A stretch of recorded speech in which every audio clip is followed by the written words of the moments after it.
Apologies for being late. I did click go live right after it ticked to 10:31.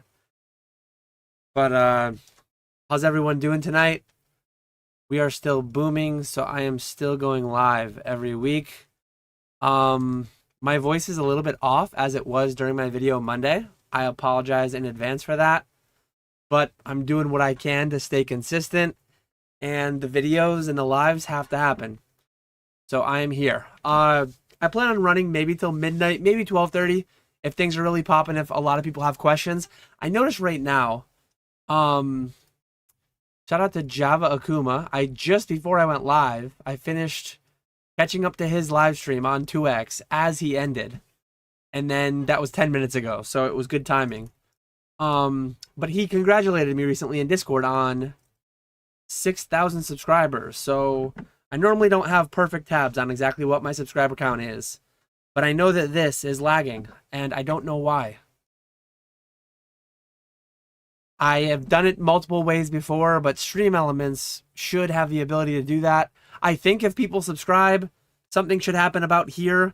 If people do things, I still haven't gotten like updated ones, but I do have someone working on updating some animations for when people super chat or when they subscribe or when they buy a t-shirt or a hoodie or whatever.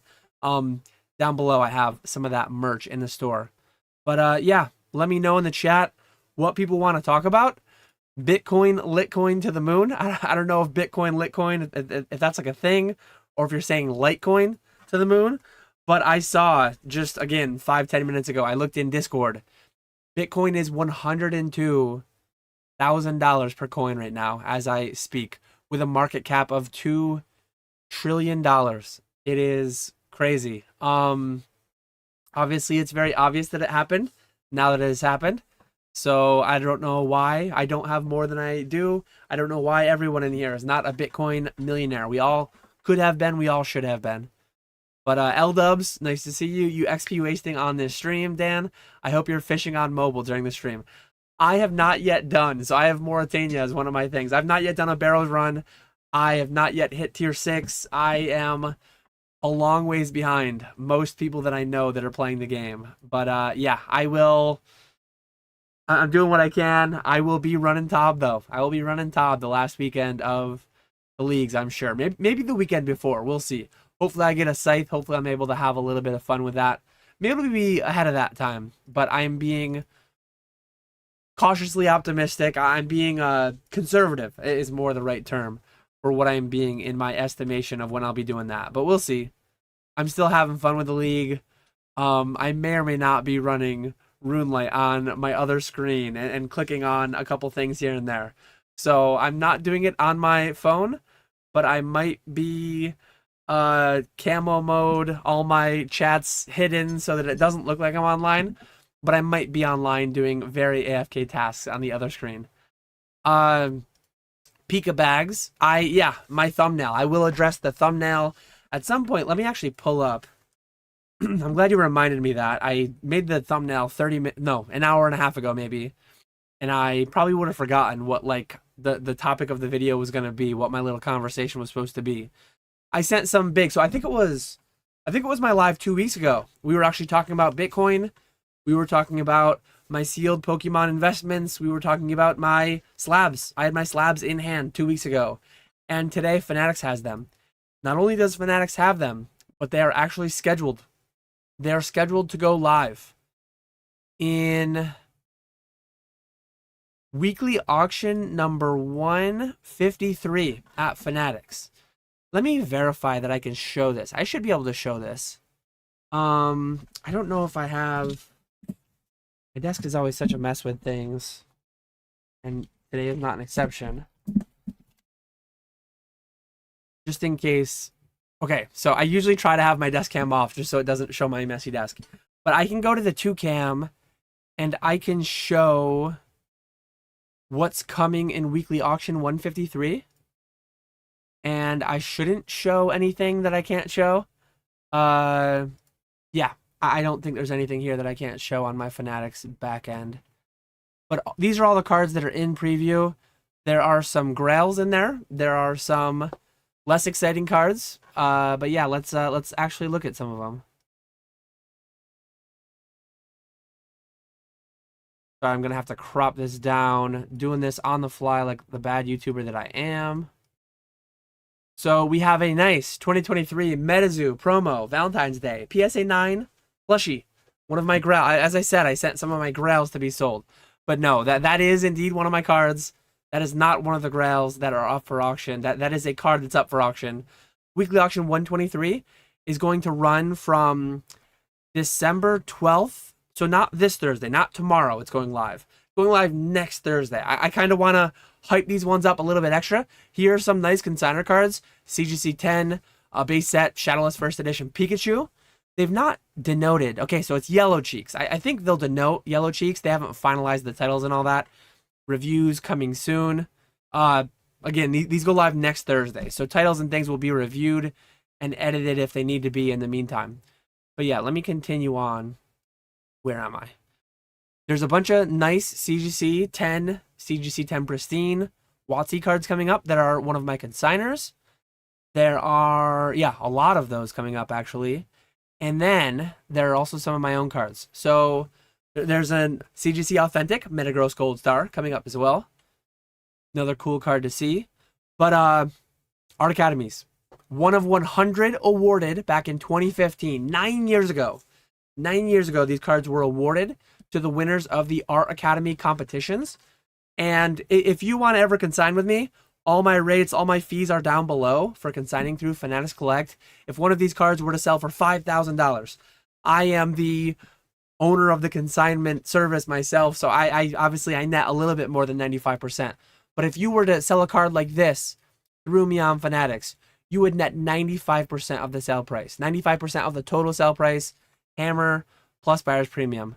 But yeah, continuing on, so there are 1, 2, 3, 4, 5, 6 separate Art Academy cards. And then kind of like the standout, my former collection. I went to Worlds in 2019. I had a blast. I met a lot of people for the first time. I saw some old friends, second, third time maybe. Some that I saw in 18 Worlds in Nashville. Some that I met at Hartford Regionals back in 20, whatever year that was. And this was my, I bought the card from the winner of the third place trophy, the winner of the, I guess the losers bracket. Everyone who played in the semis, the people who won it went to the finals, the people who lost it played the third place game, and this guy won that. Hours after he won it, I was exchanging cash with him for this card. So it was a cool physical tie to the card. It was like a cool story on how to pick it up. But what did I title my video? Something about like preparing myself for 2025. So I talked about it 2-3 weeks ago, whenever I had the cards in hand, whenever we were talking Bitcoin versus slabs versus sealed Pokemon. I actually did a poll. Not that I was going to blindly honor the poll, but I was already heavily leaning towards slabs. I ultimately decided on slabs, and the poll voted that I should sell my slabs. These slabs in particular. The poll voted that I should sell these slabs in particular, as opposed to selling any of my Bitcoin, as opposed to selling any of my modern sealed Pokemon. How these slabs will fare in the coming years, I'll be interested to see. Part of the reason that I still held these slabs was because I thought these had very optimistic futures, and I still think that's the case.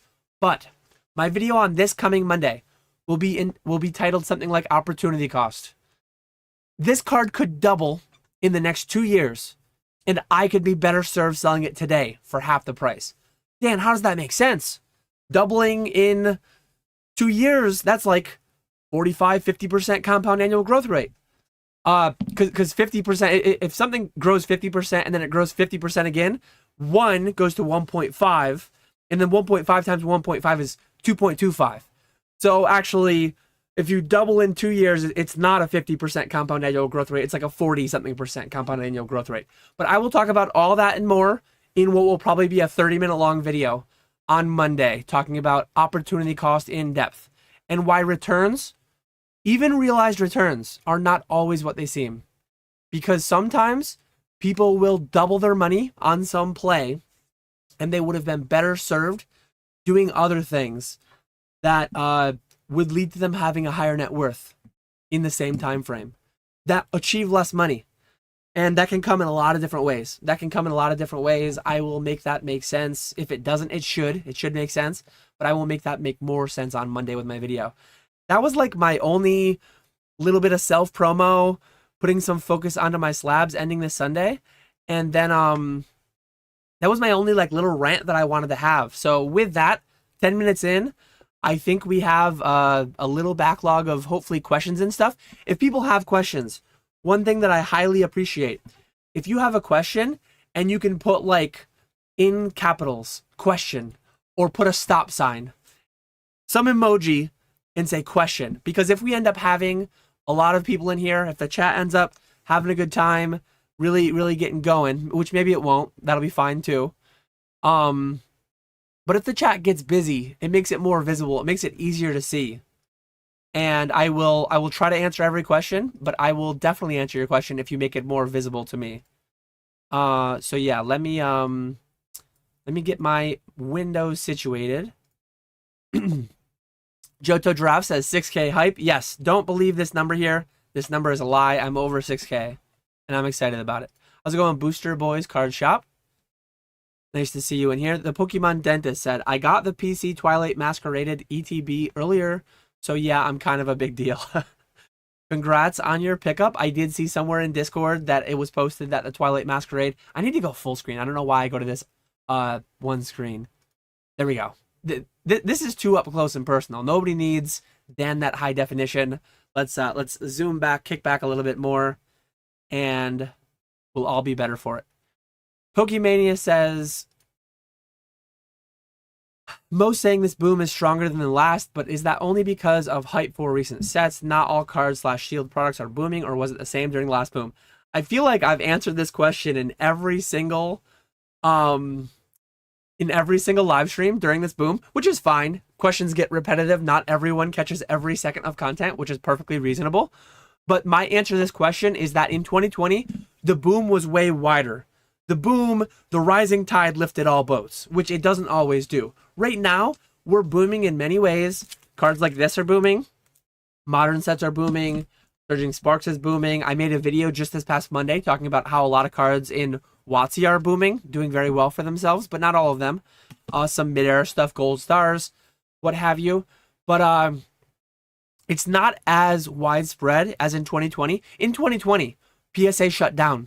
In 2020, non-essential businesses shut down. Presumably, there were some days where Millennium Print Group did not print Pokemon cards. Maybe they always did. Maybe Pokemon were deemed essential and they never shut that down.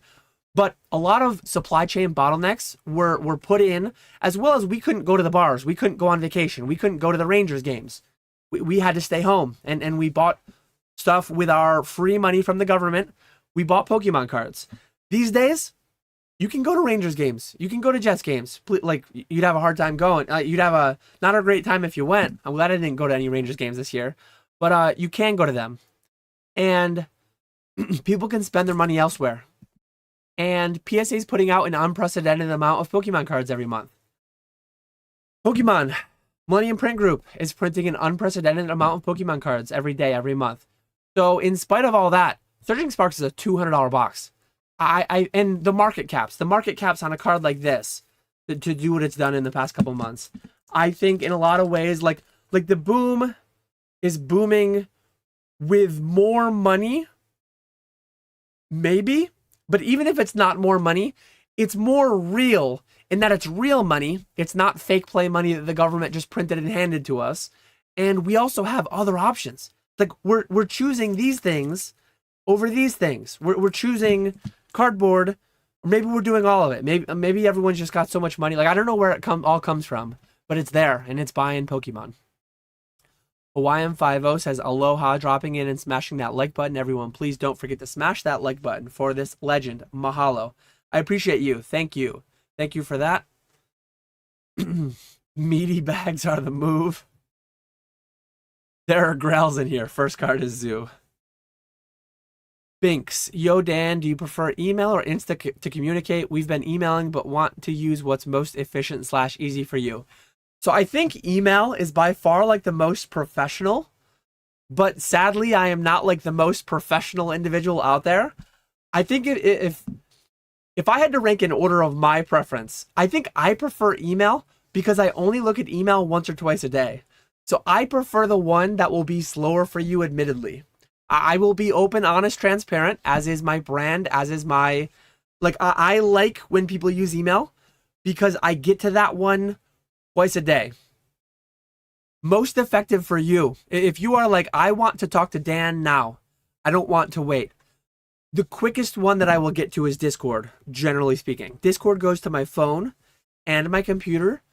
So do my emails, but generally I have my phone set to just my personal email. I try to not check work email too frequently on my phone. I try to just check that at a certain time throughout the day, a couple times. Instagram is more spotty. Instagram, I don't go on a ton. I definitely go on Discord a lot more. Actually, Discord. So I have two screens, and Discord is always open on some portion of one of my screens all day long. As sad as that is, I do my best to not spend too much time going deep down into the rabbit holes of Discord. But I do run through the Patreon with Jake, Pokenomics. I feel compelled to have Discord up so that, especially, I always try to leave it defaulted to the Pokenomics Discord. And if people are messaging in there, and not getting answers, they're paying to be there. So I feel more of a compulsion to having to have Discord open because I know that there are like paying customers there. I do a lot of consults through like Discord calls and stuff too. So it's like the least professional platform, but admittedly it is the one that I will answer the quickest. So do whatever you want to do. I will answer you any which one, but that's like the hierarchy. Email is the most professional. It will get the slowest response. It could be quicker. It might be on par with Instagram. Instagram is hit or miss. Instagram is weird because it filters the primary box, and then it has the primary box, and then it also has like the general box. And now that I do some Instagram ads occasionally, it has one like old school Pokemon. Nick. One time Nick clicked on one of my ads to reach out to me, and it moved our DM from the primary box into like the ad leads or whatever it's called, which is funny. So I have a handful of people that I talk to all the time in my like ads category on Instagram, which I find funny at least. But yeah, probably too thorough of an answer for what could have been really quick, but that sums up what this channel is. How's it going, Pokey Steve? Nice to see you. I'm scared it feels like we're in a giant bubble right now. I think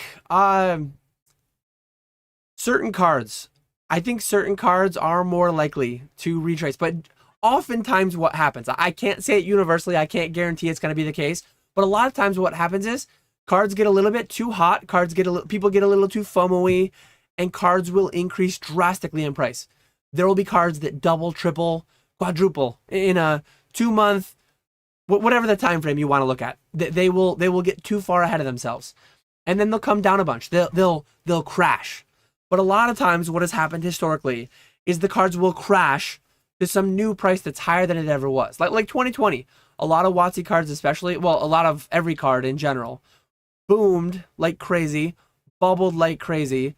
They got way too high, and a lot of them crashed 10, 20, 50, 80% afterwards.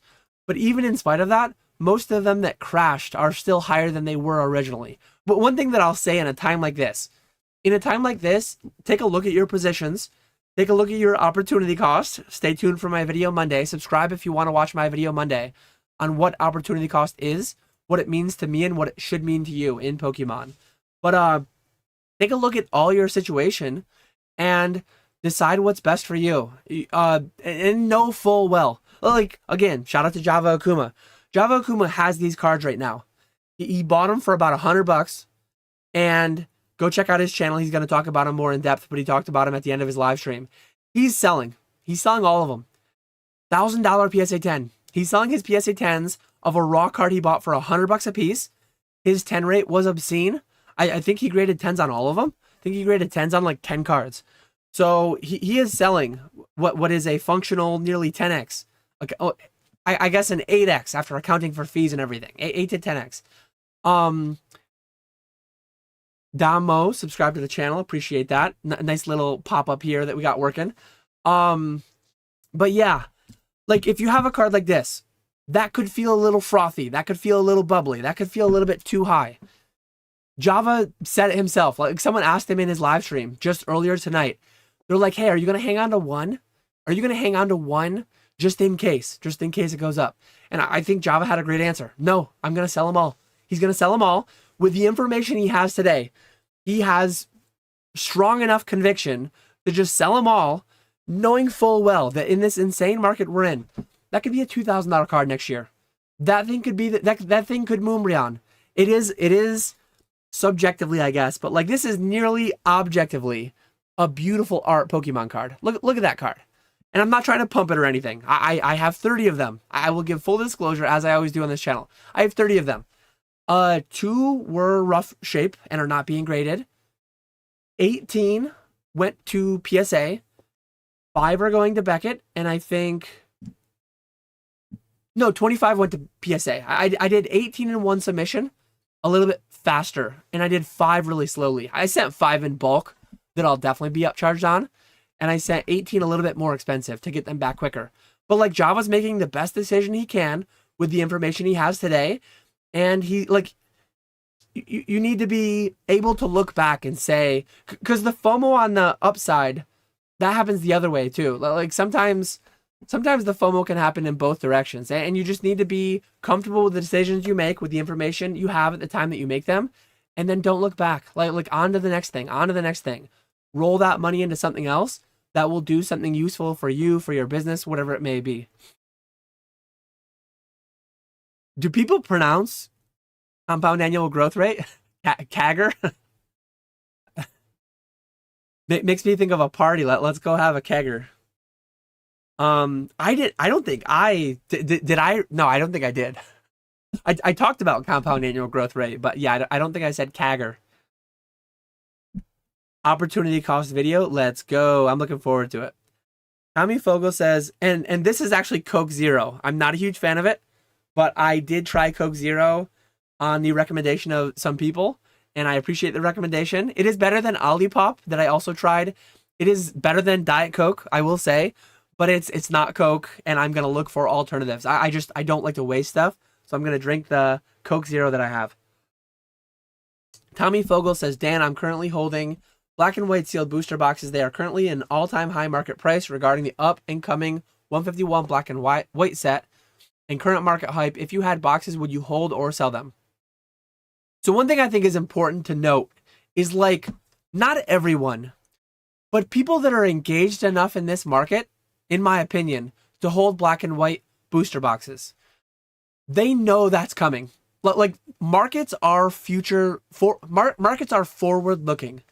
So when people talk about speculating in rocket cards for rocket coming up and all that, a lot of times, to some extent, that stuff might be priced in already.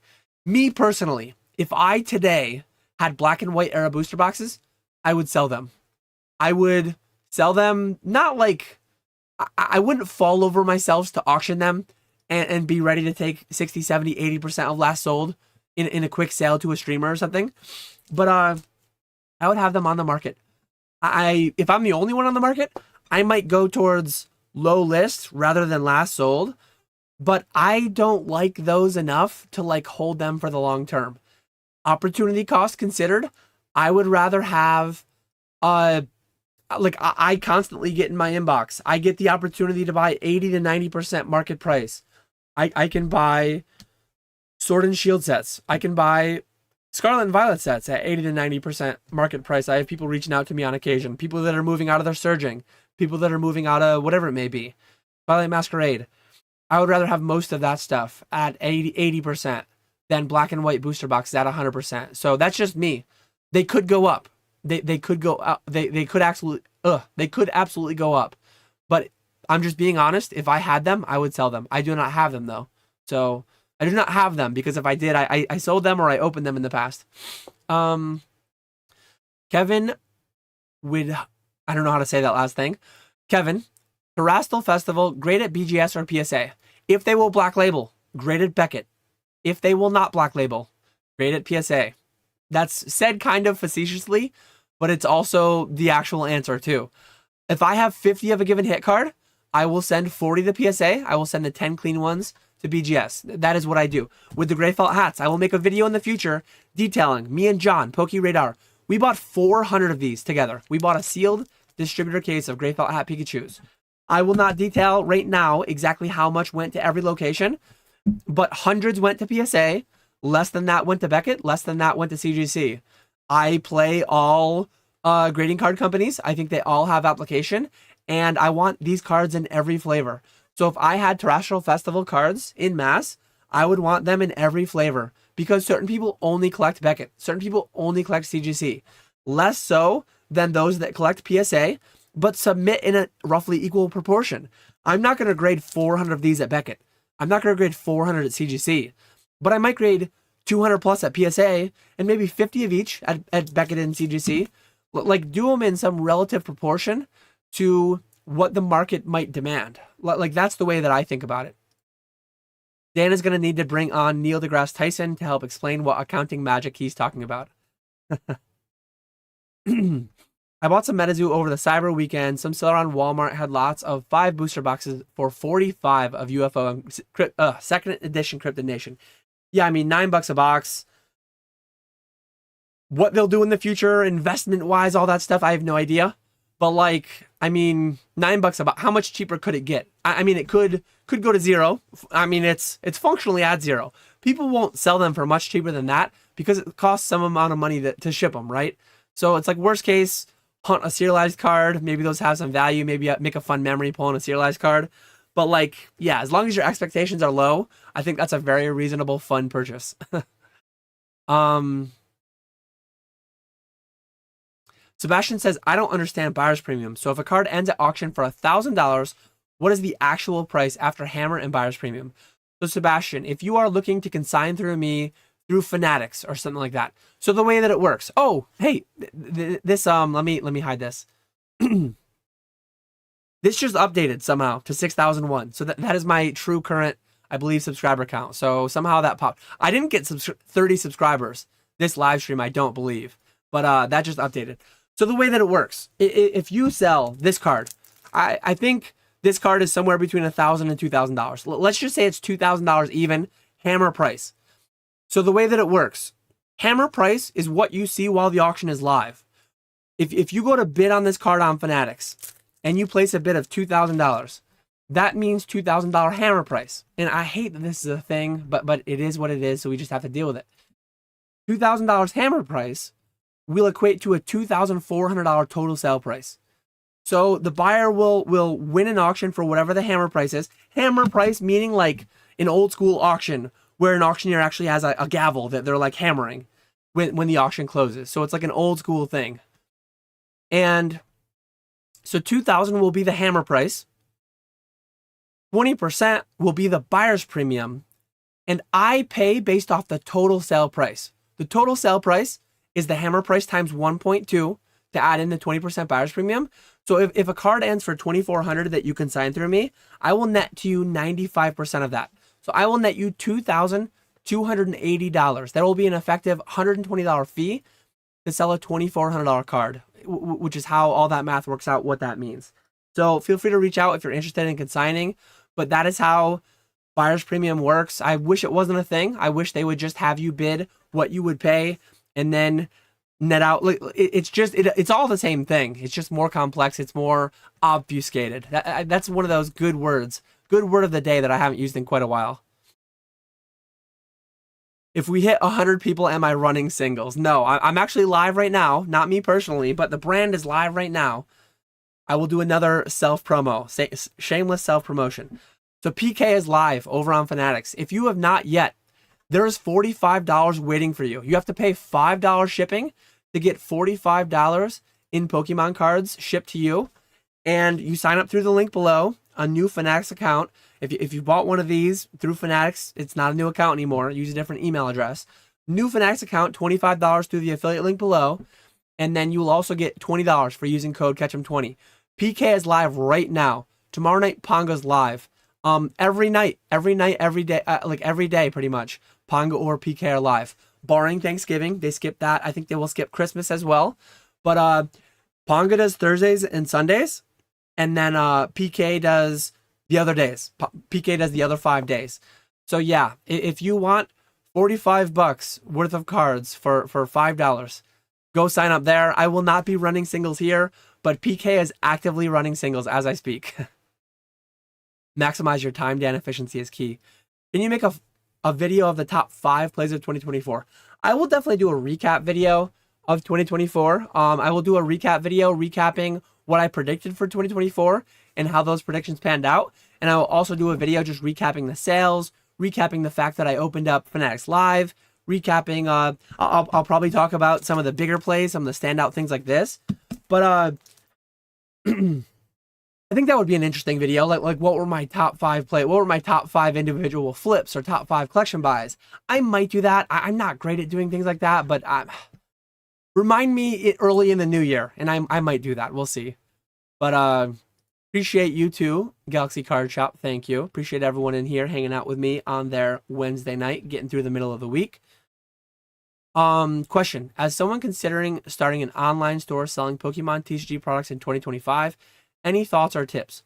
Thoughts or tips for starting an online store selling Pokemon TCG products? Do it all above board. So like my boilerplate answer for this, going back to episode 1 of PokeFlips, the first video on my channel, my top 3 pieces of advice are: do it legitimately. I'm in upstate New York. In my county, it's called a certificate of authority. Some states, some counties call it a reseller's license. Some call it a business license. Do things legitimately. Do things above board. If you are in business to make money, by definition, you are a business in the eyes of the IRS. People fear taxes. People are afraid of all that stuff. Don't fear them. Do things legitimately. Do things above board. You won't have to go to bed scared every night that you're going to get audited somehow or something. And you will benefit for it. You will benefit for it in so many ways. Doing things the right way, the amount of write-offs you can get legally, properly, everything will be on your side if you're doing things above board. So do it above boards. Do it separately. Separate business accounts, separate credit cards, separate all that stuff. And so that's 2. Set SMART goals is one thing that I always talk about. Specific, measurable, achievable, realistic, and time-based. Set SMART goals and just be conscious of what your limitations are. Don't go all in too heavy. Don't dive in and get yourself, like, one thing that I say is don't go broke on good deals, that when a great deal comes along, you don't have the cash flow to take advantage of it. So be mindful of your cash flow and just be ready. Like you could go broke buying collections at 90%. I do not buy collections at 90% because I would be flooded same day. I would spend $200,000 in a day, and then I wouldn't have the money to buy the big collections that come along that I have the opportunity to get at 70, 80%. So yeah, just know what your cash flow is and set yourself up in a way so that you're not going to handicap your ability to do business because you spent too much money too quickly. Pokemon John says, hello from Australia. I enjoy watching your channel. Lots of very informative information. I'm just starting my own Pokemon business. What is a good method to buy large lots of singles? I know it's hard to replicate. It's not something you can replicate quickly, but put yourself out there. Put yourself out there in Facebook groups. Put yourself out there on Instagram. Put yourself out there in different Discords. There's a lot of spaces that are very open and welcoming, and there's a lot of benefits that can come from, and some people don't want to do it. Some people, that's a deal breaker. They will not put themselves out there, and that's completely fair and fine. But that's where the best deals are going to be. The best deals are going to be had in the more restricted places. It's harder. I used to browse eBay. I used to find some scores on eBay. It's harder because the competition's higher.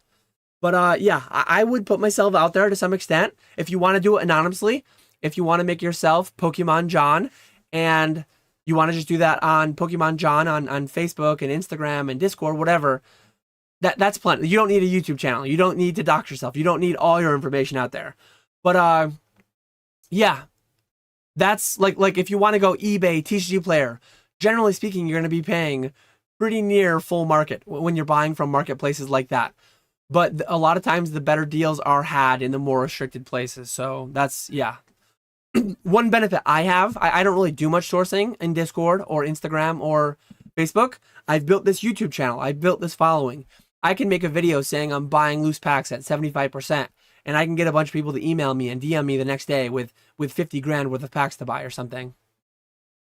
Mountain West Collectibles says, Dan, being new to Modern, I was oblivious to pre-ordering product and how far out that occurs. Having missed my opportunity for Prismatic, what is my best option? LGS, GameStop, eBay.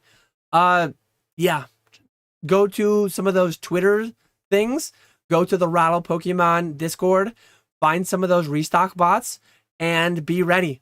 Be ready to fight with everyone else, fight with all the robots when something goes in stock, and good luck. I don't really play that game.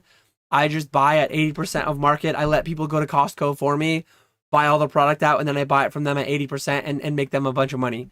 So I don't have like a good method for that. Apologies in advance if I forget to mute when I cough, but I will do my best. I feel like I might not be able to push significantly past midnight. I will try to get to where I catch up with all the questions. I'm quite confident I'll be able to catch up with all the questions, but definitely feeling it in my voice a little bit. I'm going to be live on Friday too. Originally, so I had my office hours earlier today, and after an hour of talking in there, I was a little bit, I'm like, okay, it's going to be hard to do my live this week. But I'm going to do my live for an hour and a half, at least tonight. I'm live with, I don't know if he wants it talked about yet, but there's going to be a fun live on Friday night. I'm going to be live on Friday night. There's going to be 4 of us. I'm going to be on someone else's channel, someone else I've been on before, and then a couple people that I've not been on live with. So I'm excited for that. Hopefully my voice is better by then. I'm going to take tomorrow off from doing much talking at all. So hopefully I'll be back. But this week is a week of rest for my voice, and I guess I don't need to go. If it comes up later, I'll bring it up. But I'm resting in other aspects as well, unfortunately, because yeah, I'll get into that later if that comes up. But Elemental Hothead says, "Hey Dan, giving the current Pokemon hype, will the Pokemon Center or big box retailers find a way to stop scalping? I've heard Pokemon Center has canceled orders in the past. I have no idea, but it is what it is. It's like, we don't need any of this stuff. It sucks if you just want to buy it and consume it. But yeah, the way that you can combat it to some extent is you can try to grab those drops as they come out. You can try to just pay retail. But like, this is the exception. This is not the norm. Most sets, and I would say, I would guess, maybe not, like, people are so impatient, myself included at times with certain things. But if you are a true collector and your sole goal is to open X amount of packs of this to build your own collection, patience. I could be wrong, but like, I'm quite confident. Look at Crown Zenith right now. Look at the Sea and Sky boxes at Costco. Crown Zenith, under $3 a pack. That is sub retail. I'm fairly confident. I can't say with 100% certainty. I'm fairly confident in the next 18 months, Prismatic Evolution will be available, quite available, at significantly cheaper than it's pre-selling for right now. At significantly cheaper than standard retail. Whether that will be a special collection box at Costco, whether that will be on Pokemon Center itself down the line, I have no idea. But I'm 90% sure. I'm 90% sure that it will be available. But a lot of times, like, I need it and I need it now. Well, you're going to pay the tax then. You're going to pay the hype tax. Everyone wants it now. Not everyone can have it. So pay the impatience tax or be patient. Like, that's my true advice. And I would highly push people. Like, impatience is expensive. Not just in Pokemon. Impatience in life is very expensive. I would preach patience to anyone that is able to do that. How's it going, Pokemart? Nice to see you. Justin says, question, Dan, I remember a few streams ago you talked about maybe making a YouTube short on how to pull TCG prices from the site to track sealed investments. Any update on that?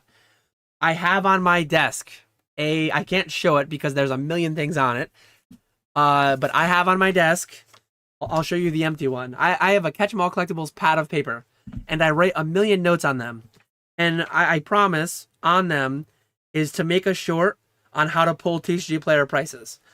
I can't confirm that I will do it. I intend to do it. I hopefully will do it at some point. please DM me. Please email me. I will copy and paste from my spreadsheet. Anyone that DMs or emails me, I will copy and paste the exact formula on how you do it. I will DM you on how to do it for one pack, but I will try to make that video in the future. But yeah, I apologize, I haven't made it yet. Have you seen the Crown Zenith card, specifically Pikachu Secret, still popping after all the Sea and Sky boxes coming around? I think the set might pop off after they finally stop printing it. I love the set. Crown Zenith is an amazing set. I actually just bought a big collection recently that had a lot of Crown Zenith singles in it. And yeah, somewhere in this, oh yeah, this one. I love a lot of these cards. The set, it's got the legendary beast, it's got all those V-stars, all the Galarian galleries. Like, it is a great set. I think it will age well. I am buying packs currently at like 75-ish%. I'm paying $350 a pack. I've bought over 10,000 packs, over $35,000 of Crown Zenith in the past 3 weeks. And I think when I look back a year from now, I think I will have wished that I bought $100,000 worth. All things considered, cash flow, all that stuff, maybe some of those trophy cards, maybe the Art Academy cards that I'm selling, some amount of that cash flow might go into stacking an extra 5,000 packs of Crown Zenith or something. We'll see. But yeah, they're printing a ton of it. But I just talked about Prismatic. I think they'll print a ton of Prismatic. And I think that set will do well over time. I think that set will age well. I think buying $80, $90 ETBs at launch, I don't think that will age that well. Maybe the ETBs will go up from there. Maybe the ETBs won't be caught up in the reprint. Like, let me look up TCG Player for Crown Zenith ETBs. I think those things are aging fairly well relative to the loose packs because obviously Sea and Sky boxes are not Crown Zenith ETBs. So yeah, Crown Zenith ETBs are $70 nearly. Like, yeah, that's wild to me. I think there's a bump. One thing that Black Friday does at TCG Player, it makes a lot of the prices like not real because people are spending silly. People get a 10% coupon on TCG Player, a 10% kickback basically, and they buy things at 20% higher than they normally go for. Like, people are very short-sighted. Coupons are very effective. What a lot of stores do, like there are some stores that their whole store, they're constantly going out of business. Everything is 70% off. They just mark things up and then they discount everything 70%. Like some stores are really bad for that. Shutterfly, actually. My wife uses Shutterfly on occasion for printing out different albums or whatever, different gifts for people, calendars. Even Vistaprint, where I get these, there's always a coupon for 30 or 40% off. Like, if you're not getting 30% off, I don't know if anyone's ever paid 100% of retail on Vistaprint, but like, please don't. Everything's always on sale. Marshall's might be one of the stores that's always like, there's a ton of stores that are always like that. And I think it's just silly, but it's effective. People are like, oh man, I gotta buy my pads of paper now. I've gotta buy my business cards now because they're 50% off. Well, the baseline is they're always 40% off. So like, yeah, I don't know. And then in the instance of TCG Player, it's like there were some price charts. Like, look at TCG Player. There are some singles that were going for 20 that like a week prior, and then people were buying 50 of them at 25 because they had 10% off. Like, you just paid a 25% premium to what you will be paying in a week, what you could have paid last week. What are you doing? You're saving 10% with a 25% premium. That's why buyers, going back to my rant a few minutes ago, buyer's premium exists because people are bad at math. People likely bid higher.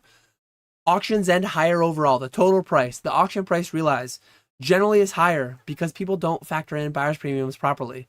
So yeah, it's annoying, but it is what it is. But yeah, 151, Crown Zenith, all these things like that. I love the sets. Live streaming loves the sets. The amount of packs of 151, Crown Zenith, Surging Sparks, these big hit sets, the amount of packs that PK and Pong are going through every week is wild. Discord can be very negative EV. It can be an addiction.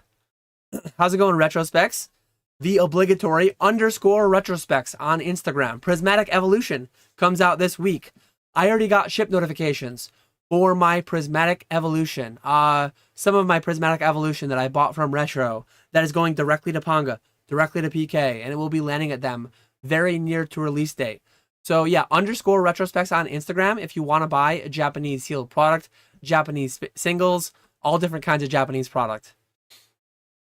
Having all these places to sell really mitigates a lot of risk. I'm only losing a couple of bucks on the grading misses and 10s are printing. Yeah, it's huge. Like the liquidity that streaming provides, whether you're the one doing the streaming or whether you're just selling for 70 to 85% to different streamers. Streaming has fundamentally changed the market in so many ways. Will it last forever? Will it get crazier than it is? I've been streaming on Fanatics Live. I've been talking with people that run the platforms that are multiple businesses, multiple selling platforms for these lives. I've been talking with like higher ups there, and I've been talking at their outlooks for 2025. I've been talking about their plans for 2025, their budgets, their advertising budgets for 2025, and I think they're gonna get bigger. Like Whatnot, Fanatics, Drip, eBay Live, all these different platforms. Whatnot dwarfing the others. I think Fanatics and eBay, especially, are going to make very, very big pushes in 2025 to tighten the gap between what Whatnot is doing and what they're doing. So yeah, I'm bullish on live streaming moving ahead. How is everyone not broke yet? I don't know.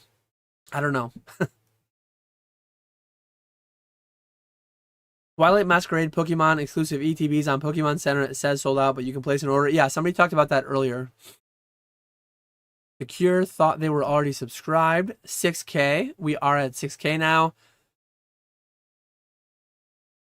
Yes, Daddy Donkey Kong. These are the 5th anniversary. If you're talking about this card, these are the 5th anniversary Chinese. So $1,000 for the 5th anniversary Chinese promo. I think it's been 5 years. 5th anniversary since Pokemon cards have been being made in China. Wild though, or made for China. I think they're printed in Japan actually, with an English back and then distributed in China. But $1,000, I would lean towards that card going down in the future, but I genuinely have no idea. We will see what happens. Sorry, just popped in. What's the main topic? 10 grading play. The main topic is like just general Q&A. At the outset of the video, I did a little bit of a conversation about getting myself more liquid for 2025, auctioning some big cards. But yeah, I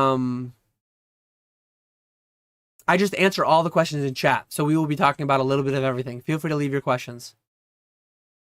Absolute blasphemy, Coke Zero's goated. It's drinkable, it's fine. Realistically, how high can Celebrations ETB, PC ETBs get these next 2 years? We picked up one of each and are thinking about grabbing a UPC and lunch tins. I don't know. I love the set. Maybe look at Hidden Fates collection boxes to see. Those kind of plateaued for a long time. Celebrations had plateaued for a while. But like, a lot of these things are already a lot higher than I would have thought the short to medium term ceiling was. I truly don't know. But I have a handful. I don't have a ton. I have a decent amount of Celebrations sealed. I really like Celebrations. Bitcoin is indeed 100K. Love to see it. So this Mizamul says, would you rather buy Sun and Moon boxes instead? I don't really like. Once boxes get to where they're several $100s or $1,000 plus, I don't really like them. I don't like having them as much. I like sealed cases. I had one sealed case of a Sun and Moon set that I sold like 3 weeks ago.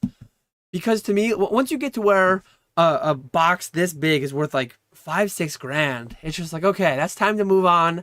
Let me go into something more reasonable. Let me go into something, and I know like Team Up.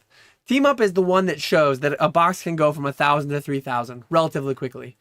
But I choose to move things. Most my cost basis upon entry is like $90. By the time I get to a 10x, I'm pretty much sold out entirely. I'm sold out entirely by the time I get to a 10x. So yeah, that's just me. They could perform well, but I'm not buying into Sun and Moon. I'm not buying into black and white. How long do you think it will be until collectibles will have a market watch cable channel like MSNBC or Fox Business? I don't know. I think those cater to a much older demographic. I think the way that media is headed in the future, I think that having these YouTube channels, having a YouTube channel with millions of subscribers, that has as much or more reach in certain instances as some of these like mainstream cable channels. So I'm more bullish on 5-10 years from now there being Pokemon market channels with 1 million subscribers. Maybe we'll get there, maybe we won't.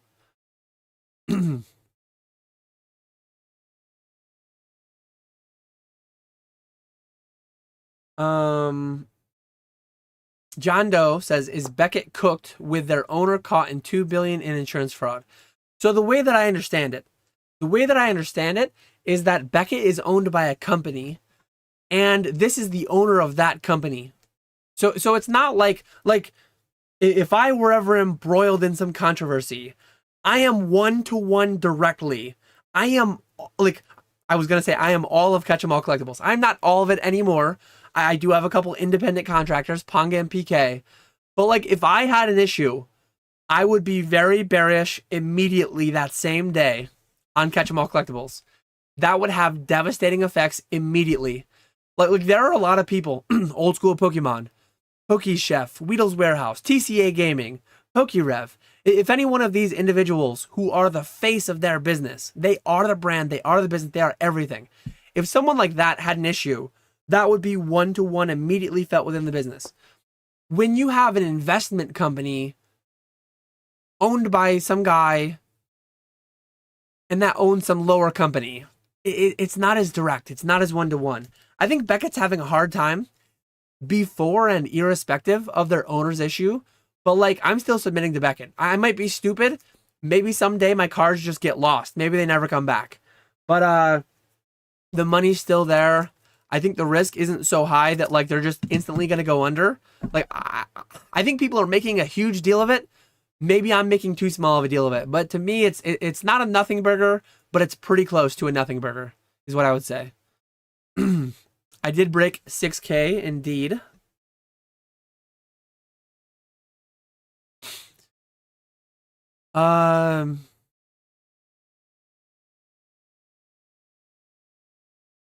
Omnipotence says, "Oh, omnipotence nurturing malevolence." That is quite the username. That is some big vocab words right there. Hit the like button. Appreciate you. Retro, I did give you the plug. Retro doing the plug as he came in. I'm about 15 minutes behind chat right now, so as always, leave your questions in chat. I will get to every question in chat. We're at 140 right now. I feel like that's about where we've been over the past month. I've been able to manage. I've been able to maintain getting through every question in chat with a viewership this large. If I ever get to where I have live streams, 200, 300, 500 people, I don't know that I'll ever get there. I didn't think I'd ever get here though either. Then I won't be able to answer everything. But nice thing about being this size is I can answer everything. Wow, John Doe's been buying Sea and Sky boxes through Rakuten for 15% off, 34 per box, 240 per Crown Zenith pack. I like that's going back to the Sun and Moon, going back to the black and white era. If I have two choices to make, and every time you spend money, every time you spend time, you are making a choice of one thing over another.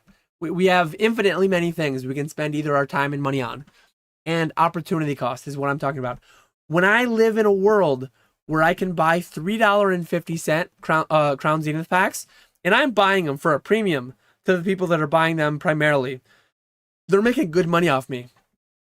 But I love $3.50 Crown Zenith packs, let alone $2.40. If I could buy them for $2.40 in mass, I would probably place an order right now for like, if I could just click a button and have 20,000 Crown Zenith packs come to me on a pallet. This is getting to the Pokeflips episode last week. If I could click a button right now and place an order for 20,000 loose Crown Zenith packs to come to me in a big box, I would do that right now. I love that product at that price so much more than most things in the hobby right now. Similar thing with 151. If I could do that with 20,000 packs of 151 at the similar price that they're going for in the Costco tins and in different things, I would absolutely do that, but I can't do that and it sucks. um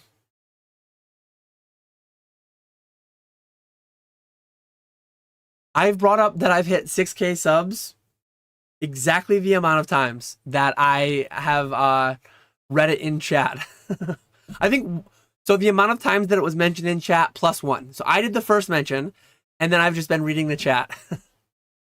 Brad G in shambles. Let's see. Yeah, the crowns. I love a lot of the Crown Zenith singles, and I really like the Pikachu as well. Looking forward to Prismatic as well. Nice to see you in here, Ivy. We got Retro in here if you ever want Japanese for your shop. Geektanium says streaming is leading to the bull. Yes, streaming is leading the way in this bull market. Full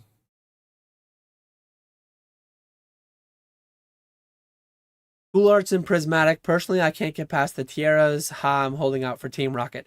Team Rocket presumably will have some amount of Tiaras, right? I think that's just like the whole generation has it. I don't think there's a way around it.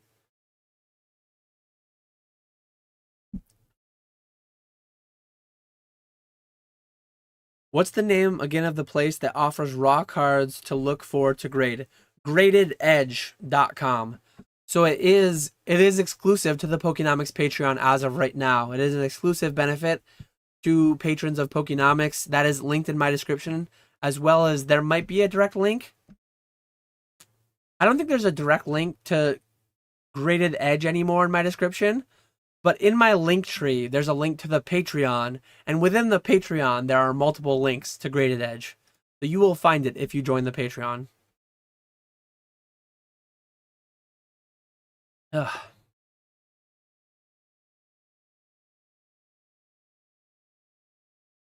I'm not entirely convinced this inevitable correction people talk about is going to look the way they think it will. 2022/early 23 was a bear market, and Iona was 1,200 in. Japanese Clayburst was greater than 200 a box. There's always a bull market somewhere. Yeah, I think money will just move around. There's definitely a chance. There's a chance that we go through a multi-year bear period, the likes of 2003 to 2006. I don't think the depths would be as low as they were then. In a lot of ways, the market, things have fundamentally changed. But like, I think it is inevitable that things will calm some. Things will calm some, but other things could 2x in the same time that other things calm. It's wild. It is a wild market we're in right now. Would you have a timeline on selling Sword Shield sealed?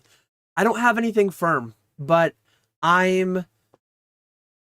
so with live streaming, with the start of live streaming and with the start of my Fanatics Collect consignment service that I started back a few months ago, originally I could sell, I wish I could still say it. Originally I could sell sealed cases through here for you. I can't today. In the future, I hope it comes back, and if it does, I will talk about it a lot. But I sacrificed some amount of my Sword and Shield cases to feed the Fanatics beast the first few weeks. Before I had many consigners on board, I wanted to get the ball rolling with some amount of my own product. So I sacrificed them. I have less Sword and Shield today than I would have had I not started Fanatics. I don't regret it because I got the ball rolling there. I did the numbers I had to do to get that going. But I still have like a fair bit. If people are selling them at 75-80% of market, depending on what they are, in sealed cases only. Sealed booster cases is all I do. I might buy some more in the short to medium term. But yeah, it's all by feel. It's all by feel. It's all by cash flow. If you, and my video Monday will detail it. If you are not able to make plays in Prismatic, if you are not able to make plays, if you couldn't pre-order Surging for 100 because you have so much Sword and Shield tying up your capital, it's costing you a lot of money. You're leaving a lot of money on the table, having all that capital tied up. So opportunity cost always is at the forefront. With money racing to the sets that are 140 plus a booster box, how do you feel about someone picking up a case of Paradox at 600, planning to keep 3, sell 3? I like Paradox Rift at 600 significantly more than I like most sets that are $1,000 plus cases. Honestly, what I like better than Paradox at 600, I like Paradox at 85 to 90% of market if you're able to get it at that. I rarely am buying at full retail. I rarely pay more than 600 on a case, and if I do, it's because I'm buying it something that's worth more than that. I'm buying at 80% ish of market. So yeah, that's big. Ivy says she's going to contract herself to stream. Are you getting set up with like eBay or Fanatics or whatnot or something? Having an LGS, I think if you have an LGS and you don't, like, depending on the size, depending on a bunch of specifics, but I would think you have access to enough product to justify getting a stream operation set up. I think not having a streamer constantly going in the back room of the shop, I think is a miss for many LGSs. That said, I'm not an LGS. I don't know all the inner workings and mechanisms, but it feels like you would have the stuff there. And the nice thing about it too is, like, occasionally, if you have so much other stuff going on in the shop, they can do other tasks as well. Like you can have an additional employee. Their default can be just streaming, but otherwise they can do other tasks too. Like that would be my plan. I have streamers and I don't have an LGS. If I had an LGS, I would definitely have some streamers. Firming Kalazi says, what would be your play when Prismatic comes out? Sell for a bit of profit, then buy back in if or when it dips. My play on everything is always buy and always sell. I am buying my whole allocation when it comes out. I will likely, through the first month, I will likely burn through my entire Prismatic Evolution allocation. I will be selling it through Fanatics, through Ponga and PK. They'll be streaming it every night on Fanatics. It will be crazy. Surging Sparks has been crazy. I had 38 cases of booster boxes of Surging Sparks. I had hundreds of ETBs. I had hundreds of booster bundles. I had a lot of everything. I had over 50 grand allocated to me of Surging Sparks. Most of it's gone. It's almost all gone. I'm actively buying from the open market. If you have Surging Sparks and you want to sell for 80%, no hassle, PayPal friends and family, USDC, Zelle, ACH, Wire. If you want to sell to me your Surging Sparks, I will pay 80% of market. DM me, Instagram, email, Discord, whatever. I'm almost out of it entirely. It's almost gone. And my streamers need it. It's hype. People are still chasing it. I won't buy an unlimited amount of it at 80%. There's a certain number I have in mind for how much I want. Because I think once Prismatic comes out, surging hype will die down a fair bit. But like, I'm buying my whole allocation. And then I'm going to be buying if and when it goes and people get the botted out drops through Costco, the botted out drops through Pokemon Center, botting out, please sell to me. Scalp me at 80% of market, maybe 85% if I need it that bad. But that's buying at 85% to immediately sell at 100%. That's just I'm a business who's constantly selling annually to the tune of multiple 7 figures every year. So what's right for me isn't necessarily right for you.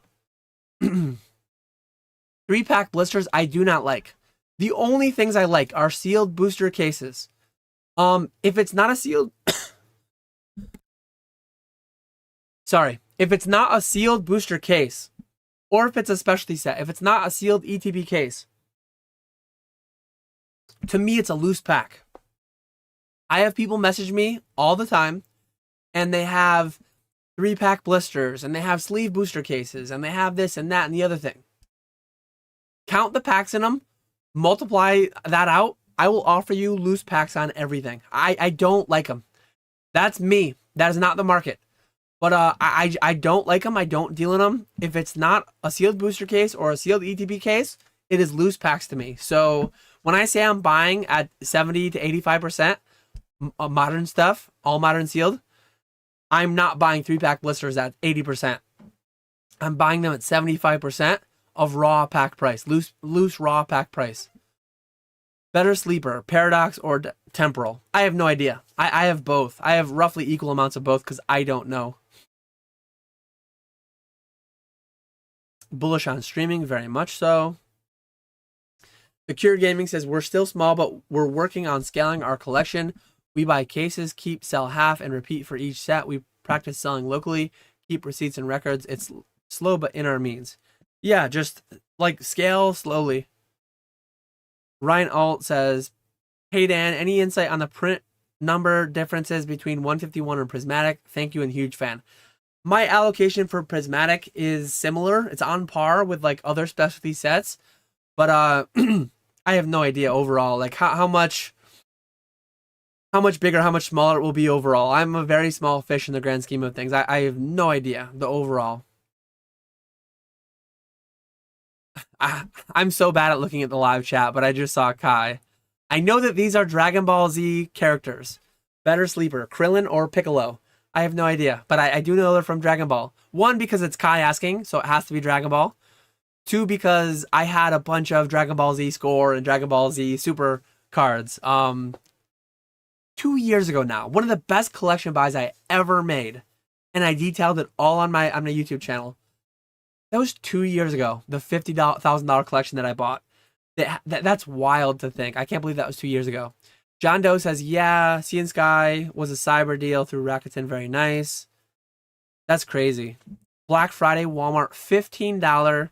3 Evolving Skies, 2B packs was beautiful. Oh, 2 Brilliant Stars. 3 Evolving Skies, 2 Brilliant Stars for $15. I don't remember the exact number. I guess I can pull up my spreadsheet, but I will get. So one thing that's also on my list, I have a million lists on my desk. Let me show it quickly. Can I show it? Yeah, I can show it. So I have on my, I don't have it yet on my website, but one thing I will be adding to my website is, this is the spreadsheet that I use. So this is the import XML thing. These are all the live TCG player prices. And I use this. I don't have them all in order as I go back, but like I use this. Here's the set. Here's the live price per pack. And then currently, I've not yet updated my website, but I will soon be paying 70% by default on all loose packs all the way back to XY base set. I want them all selling me at 70%. I will in the future. Let me get my website pulled up. So I will set it up to where on my landing page on my website, you will see what I am buying for what prices, and I will have like a list of hot buys. The hot buys I will be paying a higher percentage on. Sorry for doing this. But yeah, as of right now on my website, it's grainy. It's not optimized for anything. Why is this doing this? There we go. So as of right now, sell me your slabs, singles. This is still not big enough, small enough. So this is on my website right now. Sell me your slabs, singles, and sealed 70 to 75% payouts. I want your PSA 9 and 10 sub $50 slabs for 75%. I want your sub $30 raw English or Japanese promos for 75%. I want sealed booster box cases, ETB cases, and loose packs for 75%. At some point on my website, I will have the spreadsheet showing how much that is per pack. The main thing I'm constantly always going to be buying is loose packs, and I want my homepage on my website to show you exactly what I'm paying. I will occasionally have people ping me and say like, hey, what are you paying on Crown Zenith right now? Hey, what are you paying on 151? Hot sets like Crown Zenith 151, pending what my inventory level is, I might on occasion be paying up to 85%. What I want to do is I want to get to where every week I sit down and I update quickly. I spend 10 minutes updating my website and saying, hey guys, I need Evolving Skies. I need Flashfire. Whatever random sets they are. I am paying 85% on these 10 sets this week. Sell to me, please. By default, I will likely be paying 70 or 75% on everything. But like, and some people don't have interest in that. And that's perfectly fine. Like, I think it's reasonable. I think it's reasonable to sell to me for 70%. And a lot of people do. But for certain things, I wouldn't let them go for 70% either. I have certain people that are like, hey, when you're paying 80% on 151, ping me. I can't remember 100 different people telling me, like, ping me when you're paying this on the. It's like, I'm going to put it all on my website, though. I need to figure out how to do that. I need to figure out how to tie in a live look at like a Google Sheet. I need to figure out how to integrate that into my Shopify website. But once I do, I'm looking forward to that. And it'll be a weekly thing every Monday or whatever it is. I will go in and I will have a list. I'll post it on Instagram. Uh, Smoke a Bola, subscribe to the channel. Appreciate you. Um, Kevin, subscribe to the channel as well. I don't know why those are popping up. Okay, only 2 of them. I thought there was going to be a long train of them or something. But anyways, I want to have it to where once a week or so on Instagram I post it. It's always live on my website, what I'm paying on everything, so that people don't constantly have to ask me in DMs. I know it's kind of tedious. But yeah, I'm looking forward to getting that updated. It might be a few weeks still. I really hope to have my website cleaned up by the new year, but I can't say for sure that I will be. Why is everything booming except Yu-Gi-Oh? I have no idea.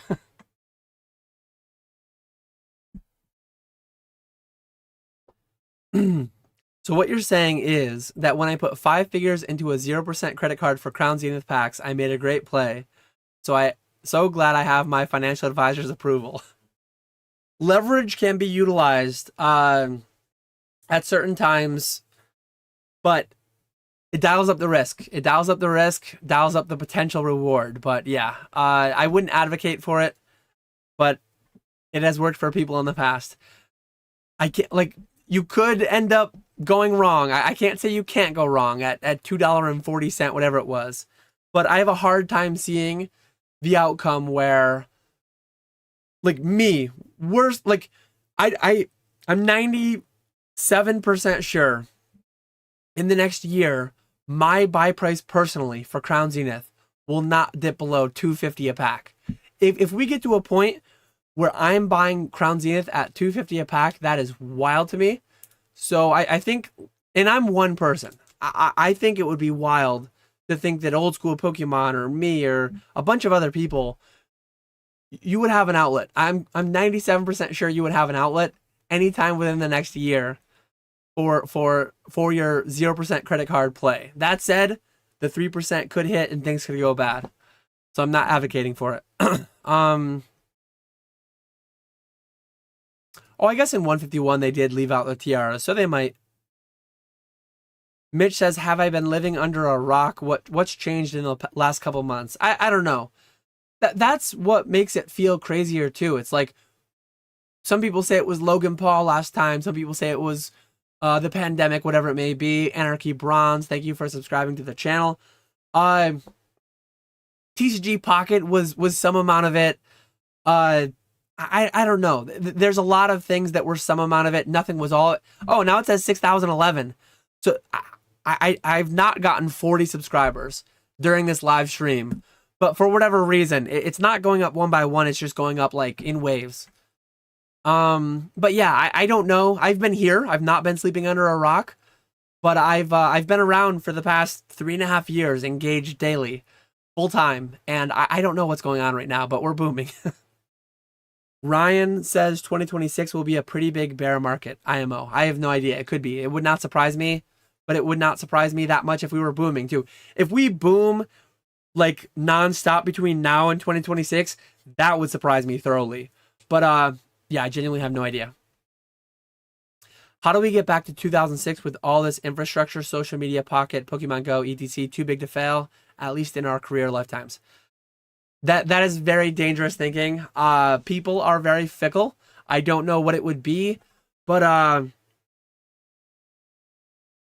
things could die down heavily in Pokemon in the coming decade. I don't know what will cause it, but it absolutely could happen. I have no idea how. What do you think about divorced dads as an investment? I have no idea. I've heard of divorced dads cards, but I have no clue. I do not advise investing in anything really, in particular, aside from tax advantage investment accounts. That's where all my stuff goes first, and only after that is complete do I go into cardboard. I don't know what Target's Black Friday deal did to the Sword and Shield ETBs. I don't have many. For the sake of finite storage and liquidity, would you cut bait with Astral and Brilliant to make room for Priz and Rocket? It depends on what your entry point into Prismatic and Rocket will be. I would not personally buy $100 ETBs at launch. They could end up going up from there, but like I would lean towards the ETBs getting a reprint. Like right now, Crown Zenith is getting tons of reprints, but the ETBs aren't. The ETBs could again. I just don't like buying in at double MSRP out of the gate. So if your only way into Prismatic and Rocket is at double MSRP, no. If you can get into them at MSRP through botting out drops or whatever, I would lean towards more of a yes. But if you're buying your allocation wholesale from a distributor, 1000% yes.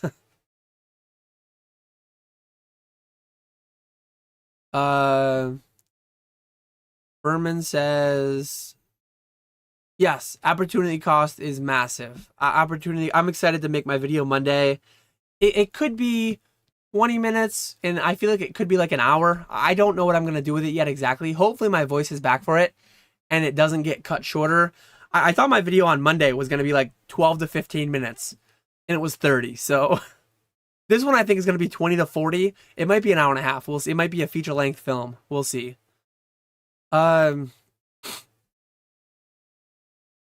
Pokemon been underprinting while Japan prints enough to meet both Japan and US demand. It goes through cycles. A year ago, English, I don't even know if it's the print runs necessarily, because they're using distinctly different equipment as far as I understand. Pokemon is printed in the US, English Pokemon. Japanese is printed in Japan. I think the market just gets very fickle. I think it goes through cycles. I think a year from now, I would not be surprised a year from now to see surging at $90 a box. I would not be surprised to see a bunch of sets getting reprinted quite heavily, and throughout the summer, there being a lot of boxes available under $100 again. That might not be the case. I wouldn't be overly surprised if that wasn't the case either, but that absolutely could be. And we could be in a situation where, like right now, _retrospecs on Instagram, he has several box offerings under $40 a box. A year ago, that was completely different. English was readily available for a reasonable price, and Japanese was the hard one to get. I think to some extent, those cycles will go, and it's not only to do with printing. Like sometimes demand, like people are just fickle. People are very fickle, and there's a lot of like artificial bottlenecks being put in place by the amount of people that are hoarding boxes to some extent. So yeah, how it's all gonna go, I don't really know. Would you have any tips for a beginner on the socials, Instagram, TikTok, increasing views, likes, engagement? Thank you for spitting knowledge. One thing I will say to avoid that I've never done, clearly I've never done it, because 4 years later, I only have 6K followers on Instagram and 6K followers on YouTube. Never, this should be obvious, but I know some people fall into the trap. Every month, I get emails and I get DMs saying, grow your channel. Pay us $50 and we'll get you 10,000 followers. Never bought viewers. Never. I know it's a meme over on Alex Nostalgianomics channel. He's not botting viewers. It's a meme that he is though. When he's getting like right now, I'm getting 150 live viewers all year long. I only got like 50 to 60. This is not. This is just a sign of the times. All year long, Alex was getting 100 to 200 viewers. Now he's getting like 500-600. Never pay to try and skip the organic growth. Never pay to get pushed out. I would say too, don't only do giveaways to grow. Don't only do giveaways get you a bunch of followers cheaply and quick. Grow organically, engage, use all the hashtags, do all the things you're supposed to do. But like grow through organic engagement. Grow slowly over time, consistently over time. That is the epitome of what my channel is, what my business is. And I think that's the only way to go about it. Don't shortcut anything. A lot of people try to shortcut it, and if you half-ass it, you're going to get out what you put in. So if you half-ass it and try to shortcut it, you're not going to get the results that you want. You're not going to get what you're looking for.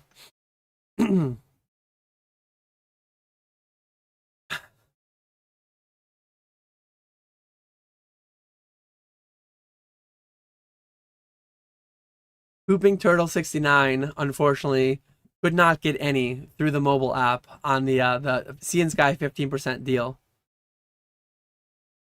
Those Walmart tins sounded nuts. I don't know if people knew, and I think some people got evolving and some people didn't. That sounded pretty wild.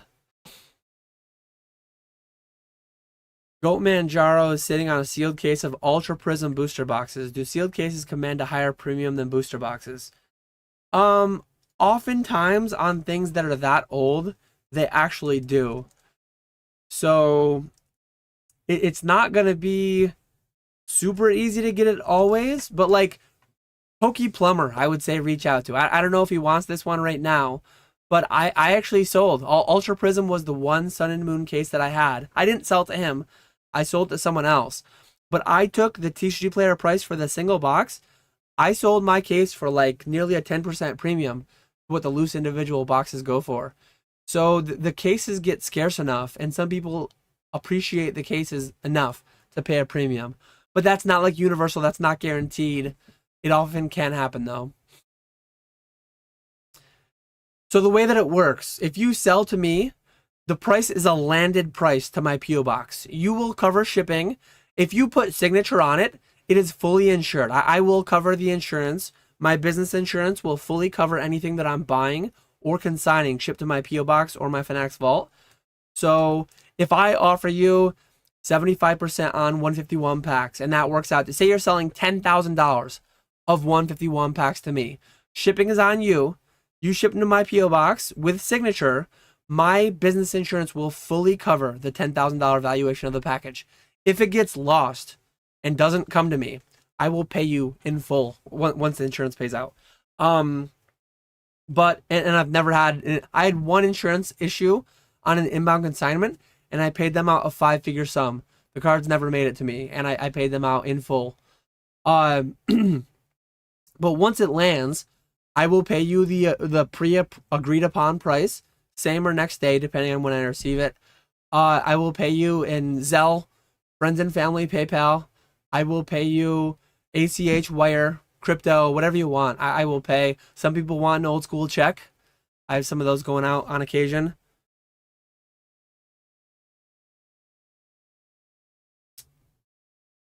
For white dots, do you think white dot quantity or severity is worse for PSA's point deductions? It all depends. I think depending on severity, 4 white dots could be preferential to 1 if that 1 is bad enough. I have PSA 10 cards with 4 white dots, 1 on every corner. They were minimal though. They were there, but they were minimal. People blow my mind. I know I made the video recently talking about white dots, talking about how I pre-grade cards. Go check that out if you haven't yet. But I have 10 cards with 4 white dots, and I have 9 cards with 1 white dot, because that 1 white dot had worse eye appeal overall than the 4 white dots combined. Consistently inconsistent though. Professional grading card companies where the points are made up, where there are no rules and the points are made up and the points don't matter, whatever it is, whatever that whose line is it anyway meme is that I always post in Discord. Where the rules are made up and the points don't matter, I believe is what it is. Retro is offering to pay 85% on sealed brilliant cases. DM him. Like, if you put word out there, and not every Discord, make sure you're mindful that you are offering to sell or buy product where people allow you to sell or buy product. Not every Discord allows it. The one that I'm in, the one that I run, the Patreon one, it is paywall, $10 a month for the Patreon. You can buy stuff. You can offer a buy, what's it called? In search of, we call it. You can offer to buy things, but we don't offer selling in my Discord. Some Discords do. There are some free Discords, very big ones, that offer buying and selling and trading. So yeah, check those out, and some people make really good connections through there. Anyone know who I can sell to for 50%? Me. I will take many, many things at 50%. Not everything though. There are some things that is not worth buying for 50%. Scotty's TCG shop. What's up? What's up, Scotty? How's it going? I'm doing well here. As crazy as it sounds, there's actually Pokemon that I have turned down at 50% of market price. I was just talking with somebody earlier. I won't mention the card, but like this card, when I have inevitably 100 plus PSA 10s come back, I would feel comfortable listing 100 buy it nows in the same day for that card, and I will not affect the market price measurably, meaningfully. There are certain cards though that like 100 might be 50% of the pop. There are certain cards that I would not buy 100 of them. I would not buy 10 of them at 50% of market because 10 of them might be 50% of the market, and in selling 10 of them, you will drop the card's price by more than 50%. So I was just having that conversation with somebody earlier that graded like a large quantity of a pretty scarce card. And yeah, it's like I would pay a number on them, but I would not pay 50% of market on certain things, even in Pokemon. Um, is Celebrations $10 a pack now? I love that set, and I have quite a bit of Celebrations, so I love to hear that if that's the case. 839 I see on TCG Player. How's it going, Pokey Kid? Nice to see you.